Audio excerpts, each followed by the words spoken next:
Amma ba'd. Saudaraku para alim ulama dan seluruh sidang Jumat yang dimuliakan oleh Allah Subhanahu wa taala, insyaallah. Mari kita berusaha terus untuk meningkatkan ketakwaan kita kepada Allah Subhanahu wa taala di setiap keadaan, di setiap waktu. Jangan berhenti, terus berjuang terus untuk meningkatkan ketakwaan kita ini kepada Allah Subhanahu wa taala sampai kita dipanggil oleh Allah Subhanahu wa taala. Jangan takut dengan penyakit, jangan takut dengan virus. Virus ini dari zaman dahulu sudah ada. Dari zaman dahulu virus ini sudah ada. Cuma karena berita semakin canggih dan ditakut-takuti manusia dengan berita-berita, sehingga menakutkan, sepertinya menakutkan, sepertinya virus ini bisa membunuh. Padahal tidak bisa membunuh. Tidak ada virus yang bisa membunuh manusia. Yang bisa membunuh hanya Allah Ta'ala. Manusia itu lemah. Jangankan kena virus, jantungnya berhenti saja bisa mati, paru-parunya berhenti bisa mati, tidak sakit bisa mati. Jadi orang mati itu bukan tergantung dari penyakit. Jangan sampai kita salah. Mati itu tergantung Allah Subhanahu wa taala. Kalau roh kita itu dikeluarkan dari jasad, mati. Kalau roh itu masih ada di dalam badan, ya enggak mati. Biar sakit apa saja, enggak akan mati. Kalau roh itu masih ada di badan kita. Kalau Allah masih menentukan kita hidup, kita hidup. Kalau Allah menentukan kita mati, ya mati. Walaupun sehat, walaupun seger, walaupun tidak punya penyakit, tidak ada sakit pun, kalau roh itu dicabut, dipanggil oleh Allah, habis, meninggal dunia. Tidak ada yang perlu kita takuti, cuman kita harus mempersiapkan diri. Mempersiapkan diri untuk menghadapi kematian kita itu. Kita harus mempersiapkan diri bagaimana supaya kita selamat.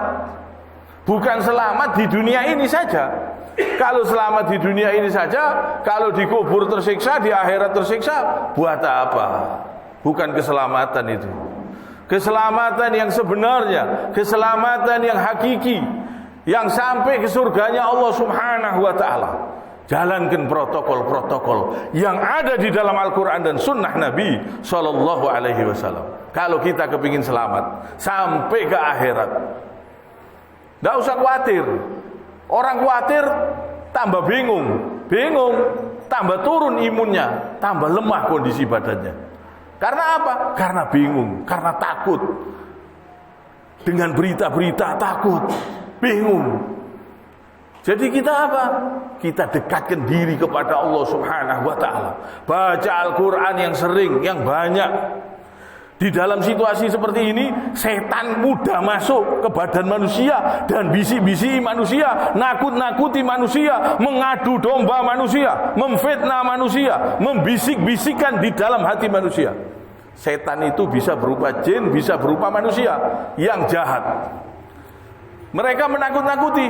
Apalagi situasi seperti ini, tambah ditakut-takuti, tambah kadang-kadang bingung, gelisah, sedih, tambah drop. Jadi supaya kita dekatkan diri kepada Allah. Baca surat Al-Baqarah.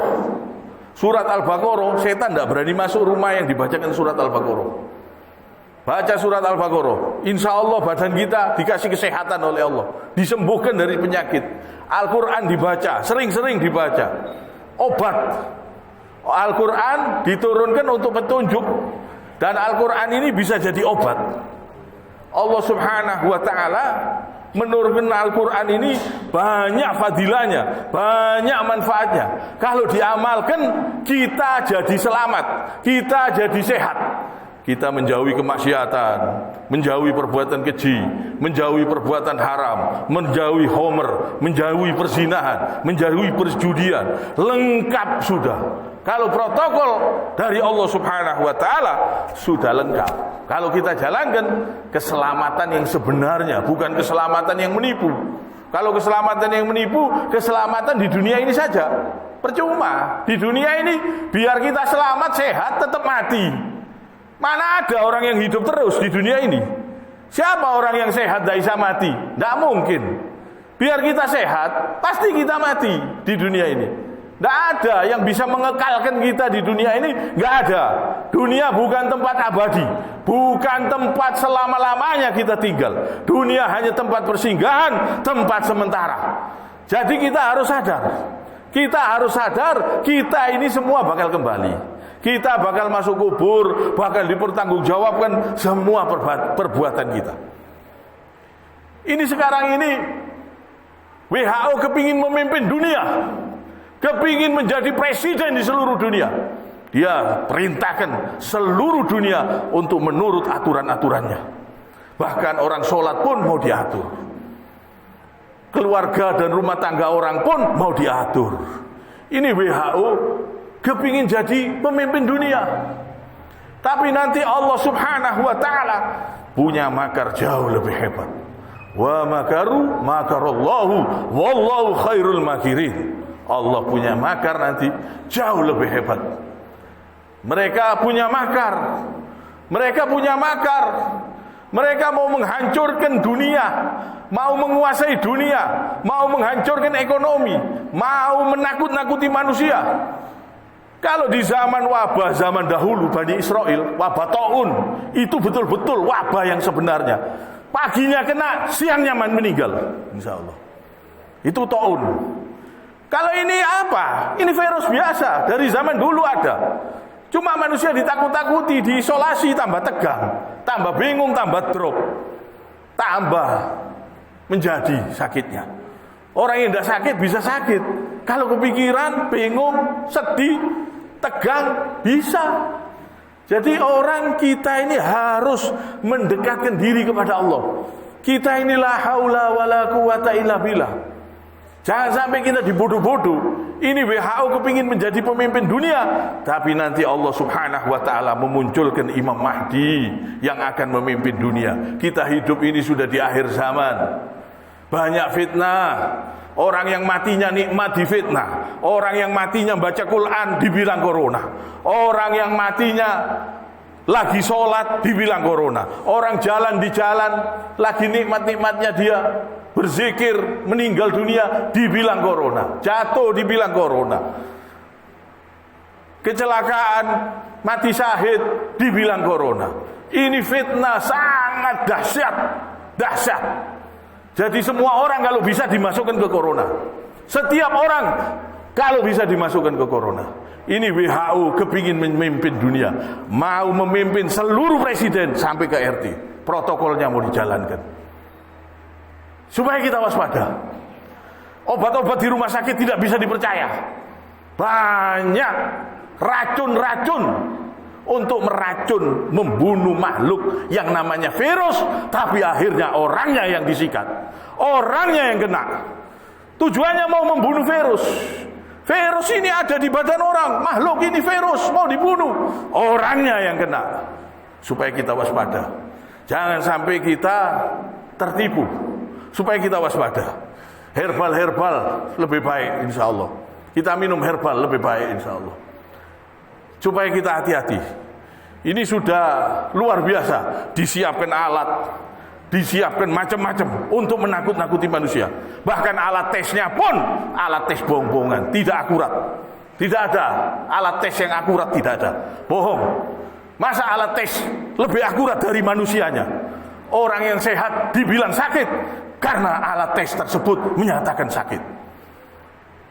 Alat tes bohong buatan Yahudi yang sudah dimasukkan ke seluruh dunia supaya manusia takut, supaya manusia bingung, supaya manusia mau diatur, dipimpin oleh Yahudi. WHO. Ini supaya kita waspada. Supaya kita waspada.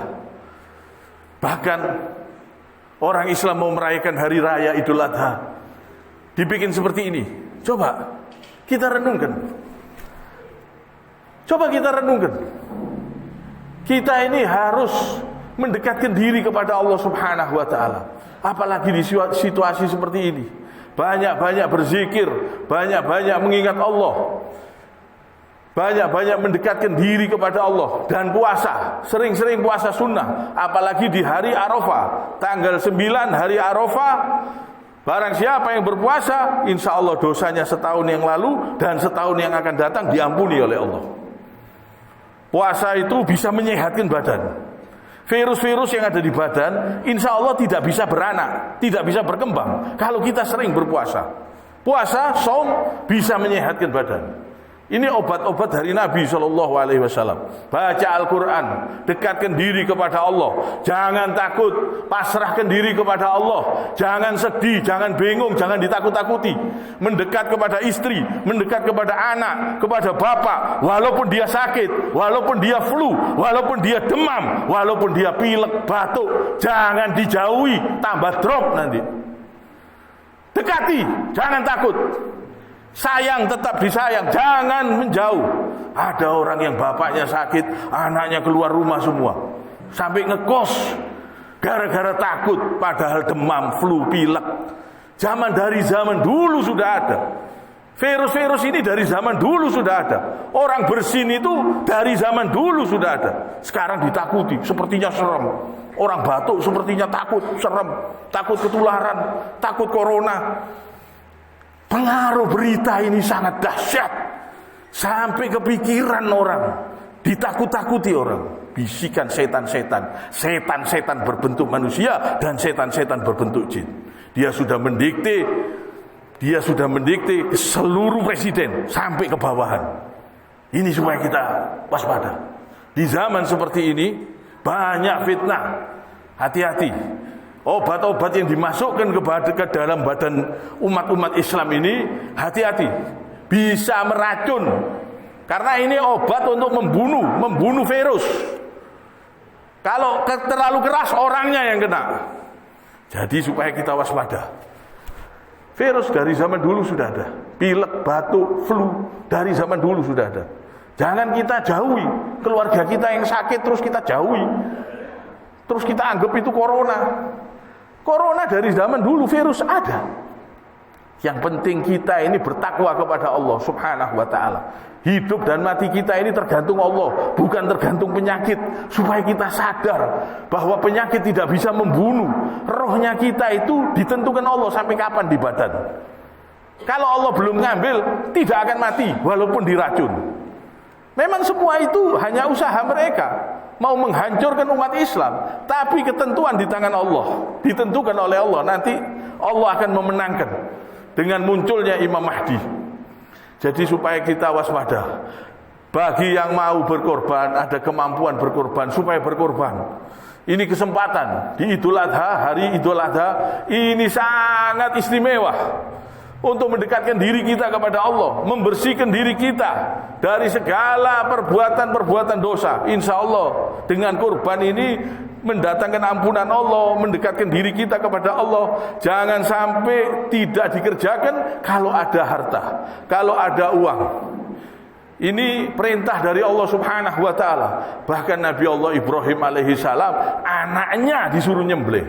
Anaknya, coba renungkan. Kuatnya iman, anaknya sendiri pun karena perintah Allah dia kerjakan. Ini iman yang kuat. Kita cuma disuruh nyembelih kambing atau sapi atau onta kalau di negara Arab. Kadang-kadang kita sudah keberatan, kadang-kadang ada harta kita tidak mau. Coba kita renungkan Nabi Allah Ibrahim alaihissalam. Kita berusaha bertakwa kepada Allah, dekatkan diri kepada Allah. Insya Allah dijauhkan dari musibah, dijauhkan dari bala. Fasholli li rabbika wanhar. Dirikanlah solat dan berkorbanlah engkau. Berkorban karena Allah Subhanahu wa ta'ala. Dan ini menunjukkan kita yakin perintah Allah baik, perintah Allah benar, perintah Allah membahagiakan kita. Semua perintah Allah itu semuanya kebaikan. Nabi Allah Ibrahim alaihissalam diperintah menyembelih anaknya. Kelihatannya menakutkan, menyedihkan, menyakitkan, tapi kalau dikerjakan membahagiakan. Itu perintah Allah. Jadi perintah Allah ini pasti membahagiakan manusia, pasti menyenangkan manusia. Walaupun kelihatannya kok sadis.